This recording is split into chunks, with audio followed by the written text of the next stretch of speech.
ప్రతి ఒక్కడికి నమ్మకస్తులు ఉంటారు. కానీ నా జీవితంలో ఏంటోరా, ఎవరు నమ్మినా సరే మోసం చేస్తారు. అందుకే ఎవరిని నమ్మాలన్నా కూడా ఆలోచిస్తా. ఎందుకంటే మోసం చేస్తారు. ఎంతోమందిని నమ్మిన ప్రతి ఒక్కరు కూడా నన్ను మోసం చేసేదానికి చూస్తారు తప్ప నిజాయితీగా ఉండటం లే.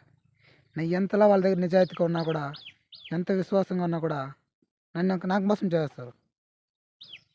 నా దగ్గర అబద్ధం చెప్పేస్తారు. వాళ్ళ దగ్గర నేను అబద్ధంగా చెప్పను, కానీ నా దగ్గర చెప్తారు. నేను వాళ్ళ దగ్గర ఎంత నిజాయితీగా ఉంటా, కానీ నా దగ్గర ఉండరు. ఈ ప్రపంచం అంతే కదా. మన దగ్గర నిజాయితీగా ఉండేవాళ్ళు ఎవరు దొరకరు కదా. ఏంటో, నిజాయితీగా ఉండేవాళ్ళు ఈ జీవితం నిజాయితీగా ఉండేవాళ్ళు కరువు అయిపోయారు. ఆ ఒకరిద్దరు కన్నా లైఫ్లో ఎవరు రావటం లే. ఎవరిని నమ్మడం లే.